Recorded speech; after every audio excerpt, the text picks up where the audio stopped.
মৃত্যুৰ পিছত হাৰ্টথ্ৰব জুবিন গাৰ্গলৈ গৰিমাৰ এখন চিঠি। তুমি বাৰু জোনবাই দেশত ভালে আছানে? মই ভবাই নাছিলোঁ জানা, মই এজন ভগৱানৰ পত্নী। তোমাৰ এই মৰমে মোক চিনাকি কৰাই দিলে। তোমাৰ বাবে বহুতো নেতা পালি নেতা আহিছে জানা। সকলোৱে মোৰ এই বিপদত লগ দিছেহি। মই অলপ সাহস পাইছোঁ। প্ৰতিটো জনগোষ্ঠী আহিছে, প্ৰতিটো সম্প্ৰদায় আহিছে। তুমি চাগে গম পাইছাই তোমাক কিমান ভাল পায়। ন্যায়ৰ বাবে যুঁজিম, তুমি চিন্তা নকৰিবা। তুমি মুঠতে অসমৰ ৰাইজৰ ওপৰত আস্থা আৰু বিশ্বাস ৰাখা।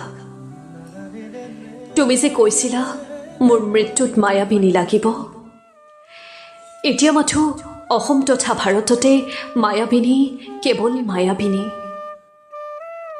তুমি যে কৈছিলা মোৰ কোনো জাতি নাই, মোৰ কোনো ধৰ্ম নাই, মোৰ কোনো ভগৱান নাই, মই মুক্ত, মই অসমীয়া, মই কাঞ্চনজংঘা। এতিয়া যে সকলোৱে উপলব্ধি কৰিছে সঁচাই তুমি তেনেকুৱা। তোমাৰ পাৰ্থিৱ শৰীৰ চাবলৈ তোমাৰ কাষত আছিল লাখ লাখ জনতা। তুমি আমাক বহুত দিলা, এতিয়া তোমাক ৰাইজে দিব, আমি দিম। তুমি মাথো জংকীৰ দেশত মায়াবিনী গাই ধুনীয়াকৈ আমাৰ কামবোৰ চাই থাকিবা। তোমাৰ স্পষ্টবাদিতা আমাৰ সকলোৰে প্ৰিয়।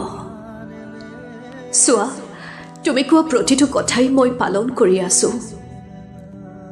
তুমি যে মোক কৈছিলা মই নাথাকিলেও শিৰৰ সেন্দুৰ উজ্জ্বলকৈ লৈ থাকিবলৈ, দেখিছানে তুমি বহুত উজ্জ্বলকৈ লৈ আছো।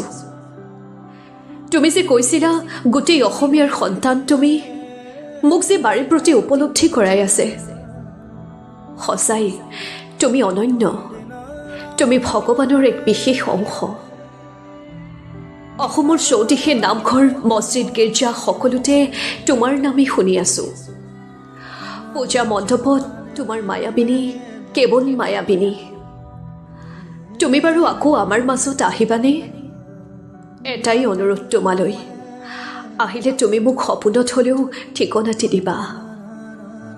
তোমাক দুবাহুৰ মাজত সাৱটি লৈ অকণমান শুৱাই জিৰণি ল'ব দিম। আহিবা তুমি মোৰ কাষলৈ। নিয়তিৰে কাঢ়ি নিলেও তোমাৰ মৰমে আমাৰ পৰা কেতিয়াও কাঢ়ি নিব নোৱাৰে। এটি তোমাৰ মৰমৰ গৰিমা। চিন্তাধাৰা, মাজুলীৰ ৰাজু কলিতা। কণ্ঠ গীতিমণি বৰা। ধন্যবাদ।